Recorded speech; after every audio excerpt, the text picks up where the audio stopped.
So welcome back to our YouTube series in which we are solving UPSC prelims PYQs from 1979 to 2024. यहाँ हम लगभग 40 years के question solve करेंगे जो कि थीम वाइज और टॉपिक वाइज होंगे।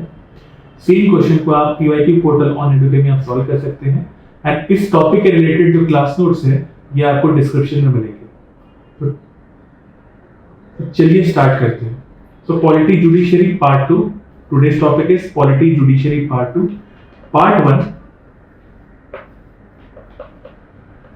Part 1 of judiciary we have done earlier. You can check out our earlier videos in which we solved from 2024 to 2019.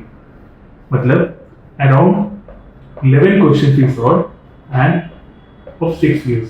So just wanted to show you कि judiciary कितना important है. So let's start. Question number 1.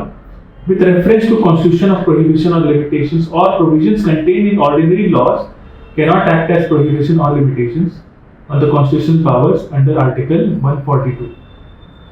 It could mean which of the following? अब बहुत लंबा चौड़ा sentence है, but just remember that Article 142 is important for you. Right? And Article 142 is related to the powers of Supreme Court. तो अगर आपको इतना पता है कि Article 42 सुप्रीम कोर्ट के पावर से जुड़ा हुआ है तो आप इजीली इस क्वेश्चन को सॉल्व कर सकते थे। You can see the options. The decision taken by election commission, B the supreme court of India is not constrained, C in the event of grave financial crisis the president of India can declare financial emergency, fourth state legislature can not make laws. ठीक है, तो अगर आपको इतना ही पता है कि article 142 is related to supreme court, आप इजीली इस आंसर पे पहुंच सकते हैं। तो आंसर हियर इज बी। ठीक है, वेरी इजी टू सॉल्व। 2019 में क्वेश्चन देख बहुत बड़ा रहा है। जनरली आइडिया होता है कि आर्टिकल 142 लोगों को पता होगा नहीं होगा, लेकिन उसके आसपास कभी अगर आपको पता है चीजें तो you can easily solve this answer, है ना। आर्टिकल 124 से आर्टिकल 147 तक in part 5 of the constitution deals with this organisation, independence, jurisdiction, powers, procedures of the supreme court, right. And we are starting PSP prelim support programme from 9th of December 2024, right? PSP is starting, PSP 2025 is starting from 9th of December 2024. So do join it. ठीक है? So I wanted to show you PSP के कुछ components और benefits. क्या क्या components है? Practice test और analysis sheet मिलेगा, marathon session होंगे, book reading session होगा, revision sessions, sectional test, full length test, UPSC mixed test, current affairs के revision in which 25 videos होंगे provided हैं, एक साल का पूरा current affairs आपका coverage होगा, CSAT support, टेस्ट डिस्कशन होंगे, पर्सनलाइज्ड मेंटरशिप होगा and at last Prayas will be conducted. Prayas is all India mock test. It is starting from 9th December 2024. Some of our USPs of PSP that 45% of our enrolled students got qualified in our 2024 prelims. ठीक है, 50% of the question had direct hit. Now it also helped to boost accuracy and it also helped to attempt the question with more confidence. Again I am repeating, PSP starting from 9th December 2024. Fine. तो next question पढ़ते हैं। Next question में बढ़ने से पहले आपको कुछ चीजें बताना चाहता हूँ कि 10 क्वेश्चंस हैं इस वीडियो में। अगर 10 क्वेश्चन आप सॉल्व कर लेते हैं इससे रिलेटेड तो आप क्या क्या सीख जाएंगे। ठीक है, what are the key takeaways, right. So you learn about article 142, है ना, ये पता चला आपको अभी, right, it's visible here. Second, you also learn about NJAC, national judicial appointment commission, right. Third, you learn about the concept of judicial review, ये बार-बार UPSC पूछता है। ठीक है, fourthly you will learn about the concept of separation of powers related to judiciary, separation of power related to judiciary, and lastly लोक अदालत। ठीक है, पिछले वीडियो में हमने देखा था जब जुडिशरी के पार्ट 1 वीडियो हम सॉल्व कर रहे थे तो उसमें एक क्वेश्चन था नेशनल लीगल सर्विस अथॉरिटी से रिलेटेड, है ना, और इस पार्ट में we are dealing with the question related to Lok Adalat. तो ये थीम्स यूपीएससी के लिए बहुत इंपॉर्टेंट है। तो let's start with question number 2। With reference to constitution consider the following statements. It was asked in 2019। ठीक है, अब इस पे क्वेश्चन क्या है। No high court shall have the jurisdiction to declare any central law to be constitutionally valid. अरे भाई जरूरी थोड़ी ना है, हाई कोर्ट के पास पावर है, right. Why can not high court do such thing, right. ठीक है, इट कैन डू। ठीक है, it has a jurisdiction to declare central law to be constitutionally invalid, right? This statement is wrong. Second, an amendment to the Constitution of India cannot be called into question by Supreme Court of India. So if not Supreme Court, then who? ठीक है, always cross question, ठीक है, तो ये statement देखा जाता है तो आंसर अपने आप डी बन जाता है आपका, ठीक है। The Constitution itself confers the power of judicial review on the judiciary, तो मतलब दोनों कोर्ट्स को आप जुडिशियल रिव्यू का पावर दे रहे हैं, ठीक है। व्हाट इज जुडिशियल रिव्यू, ये कंसेप्ट जानना बहुत जरूरी है। It is the judicial power और the power of judiciary to examine the constitutionality of legislative enactment and executive orders of both centre and state government. ये पता होना बहुत जरूरी है, ठीक है। Fine, next move towards third question. देखो वापस वही पूछ दिया, हम उल्टा जा रहे हैं। जुडिशियल रिव्यू पहले पूछा था, उसके बाद यूपीएससी ने ये क्वेश्चन पूछा हुआ है, ठीक है। तो एक एक स्टेप यूपीएससी भी आगे जाती है, ठीक है। तो let's start, let's focus on this question, judicial review in India. Judicial review implies, है ना, अभी हमने देखा था डेफिनेशन, ठीक है। तो इसमें अगर एग्जाम के टाइम पे बात करें तो हो सकता है आपको कुछ कंफ्यूजन हो, लेकिन अगर आप स्टेटमेंट को पढ़ेंगे आप इजीली एलिमिनेट कर पाएंगे, ठीक है। The power of judiciary to question the wisdom of laws, ये तो नहीं होगा, ठीक है। The power of judiciary to review all the legislative enactment before they are assented, ठीक है। बिफोर दे आर असेंटेड कैसे कर लेगा, ठीक है। The power of the judiciary to pronounce upon the constitutionality of laws and executive orders, yes, ये तो judiciary का काम है, राइट, है ना। पार्लियामेंट क्या बनाता है, लॉ बनाता है, एग्जीक्यूटिव क्या करता है, उस लॉ को एनफोर्स करता है, and who will correct it, ठीक है, जुडिशरी करेक्ट्स इट। तो answer here is a, third A. Question number 4, who or which of the following is the custodian of the constitution of India, ठीक है। देखने में बहुत सिंपल क्वेश्चन लग रहा है, 2015 में पूछा गया था। जनरली लोगों को डाउट होता है कि यहाँ president of India and supreme court, इस बीच में आप फंस सकते हो, लेकिन हमेशा जानना कि supreme court of the India, supreme court of India is the custodian of Indian constitution. The answer here is B, ठीक है, प्रेसिडेंट नहीं होगा। गॉट इट, बहुत इजी क्वेश्चन है, यूपीएससी ने पूछे, easily C. The president is a nominal custodian but the ideal custodian is the supreme court of India, ये हमेशा याद रखना। अब ये statement directly as a question form भी बन सकता है, ठीक है। चलिए आगे बढ़ते हैं क्वेश्चन नंबर 5 की तरफ। The power to increase the number of जजेस in the supreme court of India is vested in, ये क्वेश्चन 2014 का है। क्या लगता है आपको कौन होना चाहिए? तो अगर आप ध्यान से देखेंगे, है ना, सेपरेशन ऑफ पावर का एक कंसेप्ट है, ठीक है। इसमें अब 3 ऑर्गन्स ऑफ स्टेट होते हैं। कौन कौन 3 ऑर्गन है? लेजिस्लेचर, एग्जीक्यूटिव एंड जुडिशियरी, ये 3 ऑर्गन्स ऑफ स्टेट हैं। तीनों के कुछ पावर्स है, जैसे legislature is making laws, executive is making executive is enforcing those laws and judiciary is correcting them, ठीक है। the power to increase the judges in the Supreme Court of India is vested in, अब separation of power में checks and balances होते हैं। power to increase the number of judges किसके हाथ में होगा? आइडियली पार्लियामेंट के हाथ में होगा, तो लेजिस्लेचर के हाथ में होगा, तो अपने आप आंसर जो है पार्लियामेंट हो जाएगा। प्रेसिडेंट के हाथ में नहीं है, राइट। चीफ जस्टिस खुद पार्ट ऑफ जुडिशियरी है, तो उसके हाथ में भी नहीं है। Law council is not a relevant body in this case, तो answer logically becomes parliament। अगर आप थोड़ी सी बुद्धि लगा लें तो you can easily solve this type of question, ठीक है। क्वेश्चन हार्ड नहीं है, क्वेश्चन जस्ट अगर लॉजिकली कुछ कंसेप्ट पता हो आप इजीली सॉल्व कर सकते हैं। Like we learn about article 142, like we learn about judicial review and here the application of separation of power, ये 3 चीज अगर आप अभी तक हमने पढ़ ली, ये 3 चीज हमने अभी तक पढ़ ली। चलिए आगे बढ़ते हैं क्वेश्चन नंबर 6 की तरफ। ये क्वेश्चन 2014 में पूछा गया था।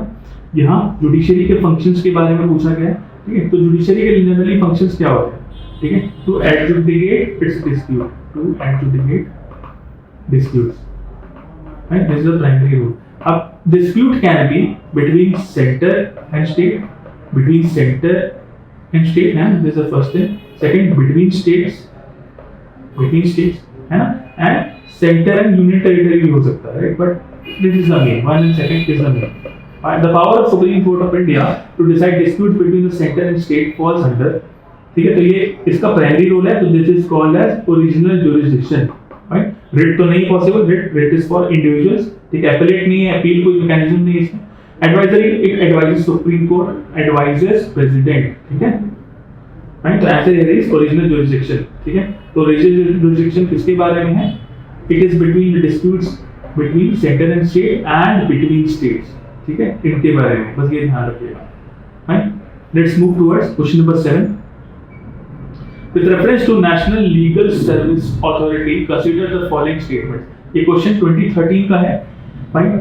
चलिए पढ़ते हैं क्वेश्चन के स्टेटमेंट्स।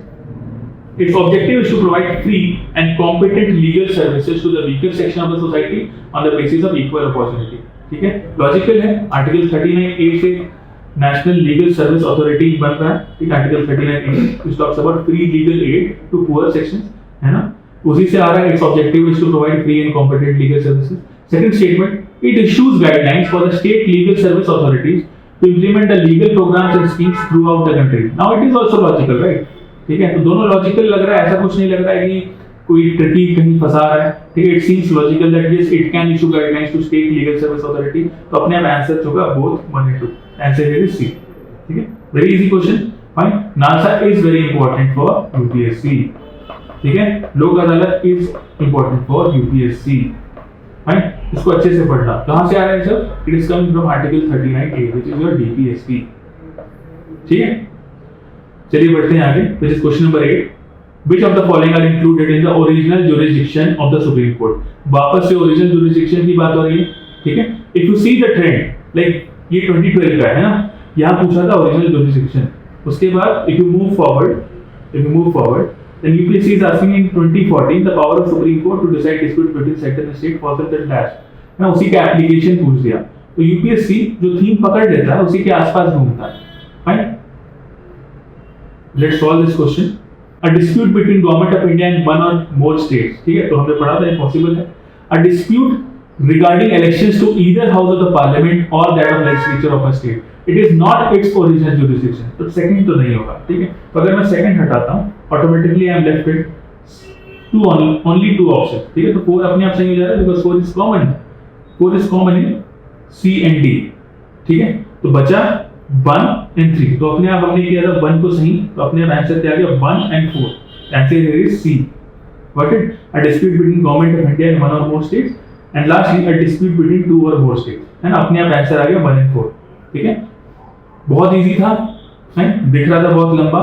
हार्डली टुक लेस देन 1 मिनट. ठीक है, हमेशा यूपीएससी भी ऐसे ही टाइप के क्वेश्चन पूछती है. अगर आपने राइट थिंग पढ़े हैं, राइट थिंग के डिटेल्स पढ़े हैं, you will be easily able to solve this type of question. हां, ये सब हलवा लगेगा आपको. नेक्स्ट आगे बढ़ते हैं क्वेश्चन नंबर 9 पे. What is the provision to safeguard the autonomy of Supreme court of India? First point, while appointing the supreme court जजेस the president of India has to consult chief justice of India. Second point, the supreme court जजेस can be removed by the chief of justice of India only. Third point, the salaries of the जजेस are charged on the consolidated fund of India to which the legislature does not have to vote. Last point, all appointments of officers and staff of the Supreme Court of India are made by government only after consulting the CJI or Chief Justice of India. अगर इस question को solve करने की बात करूं तो हमेशा देखना है application of separation of power की बात करता है. अगर ये पता है आपको, ठीक है, you can easily solve this question or eliminate some statement. Fine. Now here see the Supreme Court of Judges can be removed by Chief Justice of India only. ठीक है, हमने देखा सेपरेशन ऑफ पावर में क्या होता है, appoint कोई और करता है, रिमूव कोई और करता है. ठीक है, to maintain checks and balances. तो यार सेकंड स्टेटमेंट तो लॉजिकल नहीं लग रहा है ना. अगर सेकंड स्टेटमेंट लॉजिकल नहीं लग रहा है, इजीली मैं सेकंड स्टेटमेंट को एलिमिनेट कर सकता हूं. ठीक है, I am left with 3 options now. Fine, आगे बढ़ते हैं. द सैलरीज एंड जजेस are charged on the consolidated fund of India to which the legislature does not have to vote. Yes, ठीक है, to maintain the separation of power, to maintain some kind of balance, it is done. ठीक है, तो third तो सही है, second गलत है. फाइन, अब फोर्थ पे आते हैं. All the appointments of the officers and staff of the supreme court of India are made by the government only after consulting CJI. अब दिस क्वेश्चन, ये जो you know if I am talking about this statement, ये statement जो है थोड़ा tough भी लग रहा है. ठीक है, but if I see the first statement, it seems quite logical for me that while appointing the Supreme Court judges, the President of India has to consult CJI, right? ठीक है, it is more logical than this, right? अगर ये दोनों statement first and fourth में अगर मुझे doubt है तो उस स्टेटमेंट में मैं फोकस करूंगा जो मुझे ज्यादा लॉजिकल लग रहा है. तो while appointing Supreme Court judges, the President has to consult the CJI. ठीक है, तो it seems more logical and ये पढ़ा हुआ भी लग रहा है easily.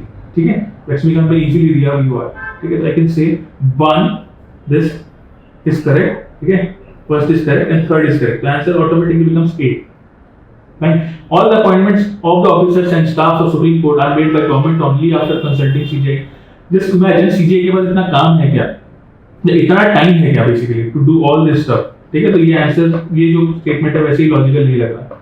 फाइन, तो फोर्थ स्टेटमेंट नहीं होगा. 1 and 3 is correct. Answer is this.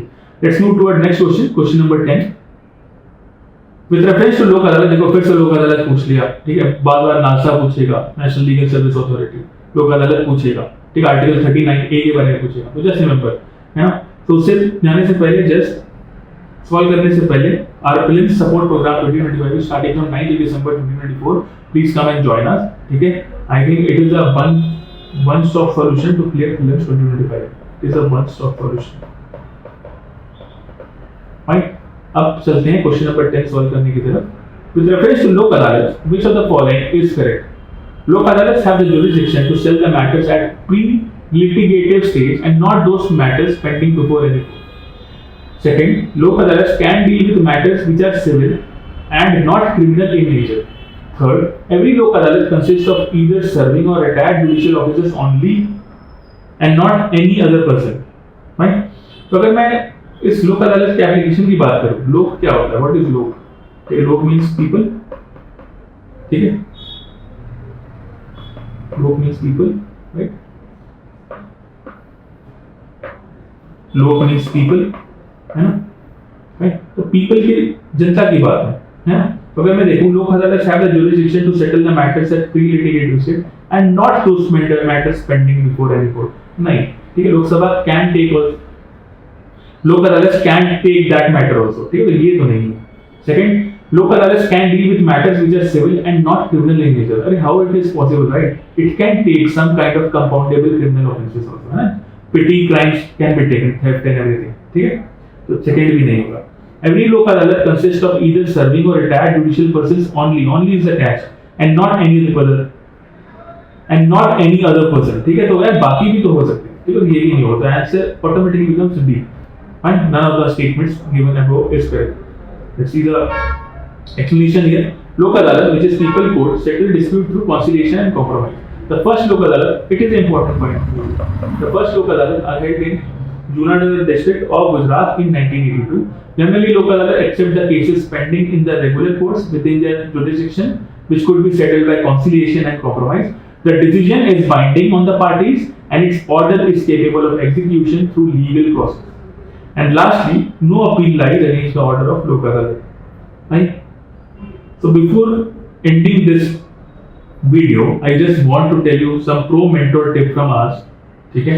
Pro mentor tip from us, that if you have learned Article 42, right? What is it? Then you have also learned NJAC के बारे में, and it is important. ठीक है? Now what you need to focus on polity, especially related to judiciary, that you need to read current affairs related to developments and amendments related to judiciary, and also some important concepts like judicial review, judicial impeachments and local अदालत, ये पता होना ही चाहिए अगर आपको इस तरह के प्रीलिम्स क्लियर करना है। ठीक है, तो thank you everyone, I hope you are liking our series. Please like and share and comment and tell us how you are feeling about these videos and this initiative. ठीक है, and lastly our link support program 2025 starting from 9 December 2024. ठीक है, fine, it's just a reminder for all of you. Thank you.